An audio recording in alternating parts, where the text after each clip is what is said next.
So if you guys have followed any of my other social medias, more specifically my TikTok, then you have probably seen this beautiful mare. Her name is Rebel. In summer of 2021, she quite literally made the internet explode due to how often she tried to murder me, behead me, trample me, the list goes on. Fortunately, though, the people who hired me to work with her gave me permission to film everything. Like, I'm talking everything. It's awesome. So huge thanks to Rebel's former owners, as this series would probably not exist if it weren't for you guys. Jumping right into the chaos. During Rebel's first session, I honestly kind of just did a lot of existing. I did a little bit of pressure and release. However, oftentimes my first session with a horse is mainly just an evaluation. Seeing what I'm dealing with so that I can come up with a game plan to help put them on the path for success. As I'm reaching my arm out in her space, you'll notice that she's walking around, she's pacing, and she's not too comfortable with my presence, which is perfectly okay. Right here, she starts to actually come up to me, and because of that, you'll notice I reward that by walking away and doing a little bit of a retreat. Approach and retreat does a couple things. First off, it creates draw, and it shows the horse that all they have to do is come investigate, and I eventually go away. You'll see that now she starts to come up a little bit violently, and I'm not going to retreat until she comes up nice and polite like she did right here. Ultimately, if I run away when she charges, that's showing her that all she has to do is pin her ears, be big, be bold, and I'll run away. Because she is fearful and because she's afraid of me, she has learned at some point in her life that she's just got to be big and bold, and that threat eventually goes away. I don't want her to see me as a threat, but the only way to do that is to kind of just show her that I'm not really something to be afraid of. I'm not going to hurt her, and ultimately, at the end of the day, she's not actually coming at me or getting skin, so I'm just going to do those little swats and try and get her to come up polite, just like she did right here. You'll notice she did trot up a little bit, but then she slowed herself down, and that's why I retreated. From the very first second that I step in the round pen, Rebel is evaluating me just as much as I'm evaluating her. She's watching my body language to see if I'm a threat. She's doing her little charging to see what kind of reaction she's going to get. And based on the fact she's walking around very big and very bold, leads me to believe that at some point in her life, I don't know when, she learned that the only way to be safe was to not trust humans. By being big and scary, oftentimes that removes humans from the picture. I mean, if you have a 1,200-pound animal, ears pinned, charging at you, most people would run away. Most feral horses usually just flee frightening situations. It's a lot easier to just run away than try and actually fight, whereas Rebel immediately goes into the fight response, which gives me an idea that at some point she has probably been handled incredibly roughly at some point in her life, because horses, they don't just wake up and decide to be violent. Something has to make them that way. But she's not afraid to touch me, she's not afraid to charge, and she's not afraid to let the world know that she does not like humans. You'll notice she's starting to grow a lot more animated with her body language and her behaviors. She's pacing a lot more, her charges have more meaning, more purpose to them, and this is all a key indicator of frustration. She's realizing that I'm not going away just because she's running at me with her ears pinned, and that's kind of making her upset. She doesn't like me, she's uncomfortable with me, and so she's going to try and do everything she possibly can to make me disappear and to make me leave. So while she does this, I am basically just standing my ground, letting her know that I'm not going anywhere until she starts coming up to me politely, and ultimately keeping a close eye to make sure that I am safe and that she won't actually come charge over me or bite me or attack me, but she's basically just disappearing just by a flick of the wrist or realizing that I'm not leaving. So 3 things I want to point out. First off, when she comes at me and I swing the halter to get her to back off, using a halter is not a good idea. I repeat, do not do it, not a good idea. Reasoning for this is because this could make the halter an aversive stimulus. It could make the horse fear it even more, and it's going to make it a whole hell of a lot harder to halter train that horse later on down the road.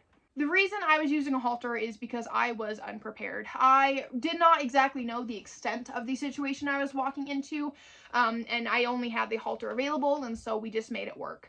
But again, it is not recommended at all. Secondly, why was it necessary to swing anything at her in the first place? Because when you have a horse that charges at you, the worst possible thing you can do is back away. Because what this does is it shows them that you are afraid and that all they have to do is pin their ears and run at you for you to disappear, because you're gone. By swinging something at her, it makes her back off and realize that I am not going anywhere.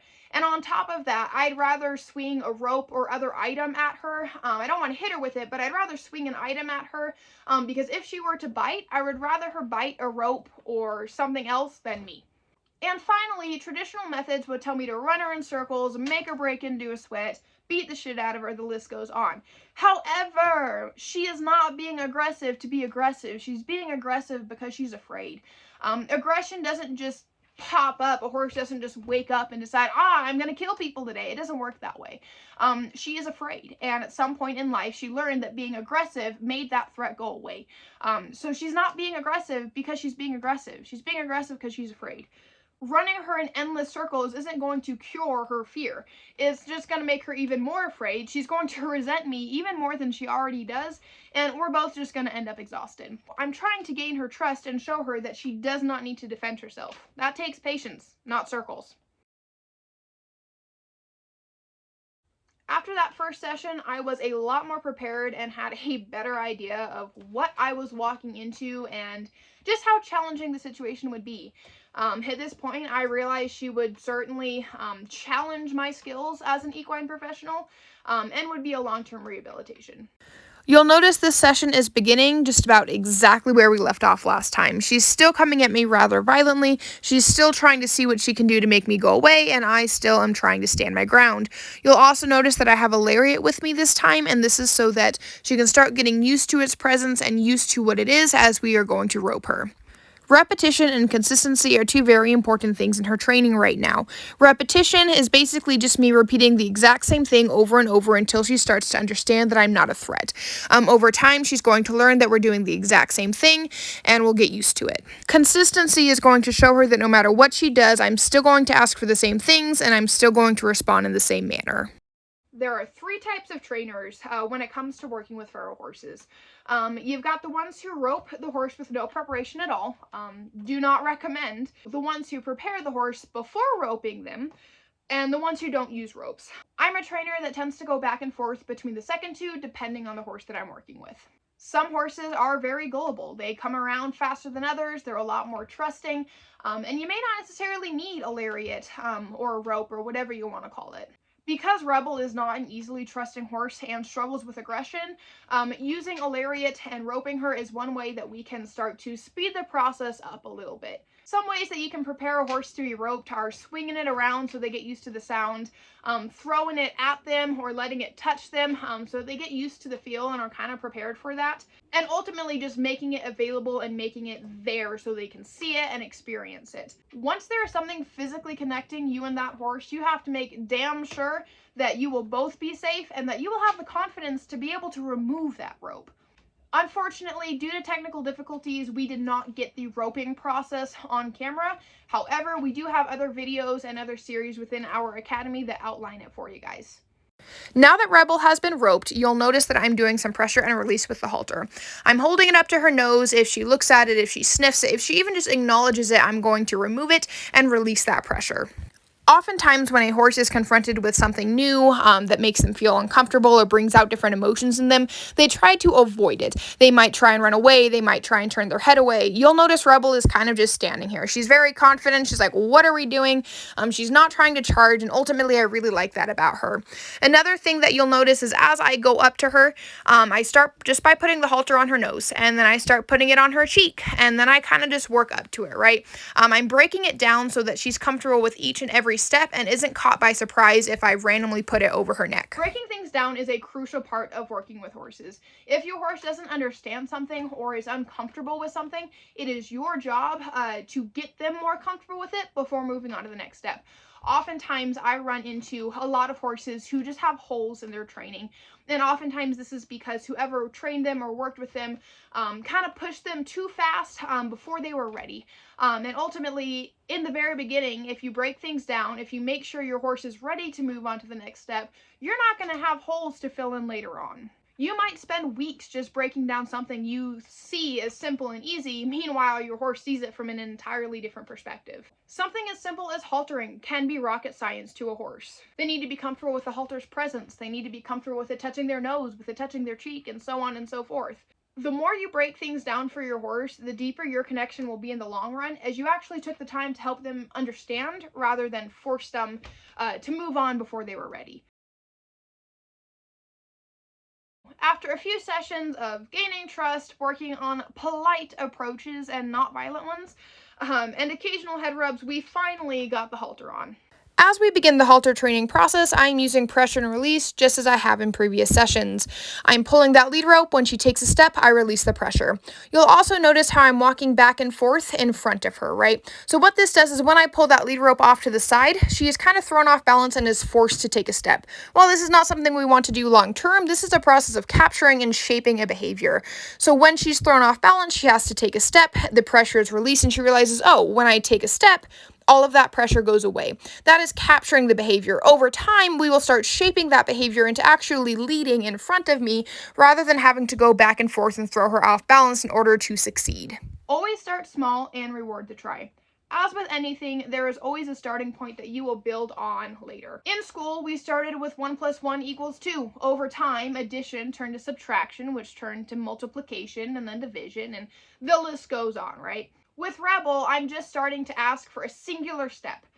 It doesn't have to be a perfect step. It doesn't have to be a big step, just a step. As time goes on, I'll increase the criteria and ask for 2 steps, or maybe ask for larger steps, or more motivated steps. We all start somewhere, and if she's struggling to understand, then I'm going to reward the try. If she leans towards me or shifts her weight, rewarding the try is going to continue to break things down and make it easier for her to understand. You'll notice that I have started doing some desensitization with the rope. Basically, all I'm doing is I'm throwing it on her back and taking it off, and throwing it on her back and taking it off.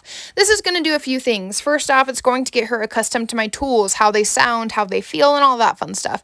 Secondly, it's going to help her experience touch on an area of her body that I may not necessarily be able to reach right away. You'll notice that her head is high, she's moving around a lot, her ears are all over the place, and she is not comfortable with what I'm doing at all. She goes in to bite at me. She even starts to offer up a few rears here, right? And this is her basically telling me, I do not like what you're doing. I am uncomfortable in this situation. Can you please go away? You'll notice that in the past, she was huge into charging at me, right? Now she has started rearing. It's kind of, again, part of her defense mechanism, realizing that, well, I was charging, she didn't go away. Now, if I rear, maybe she will go away as well. I'm basically just going to continue throwing that lead rope on her back and taking it off until she grows more comfortable with it. Now, every time she rears up at me, I jerk the lead rope a little bit firm. And I do this, it's kind of a form of positive punishment, but rearing is a very dangerous behavior and one that I really do not want her to, I don't want to encourage it, and I don't want her to feel like it's okay.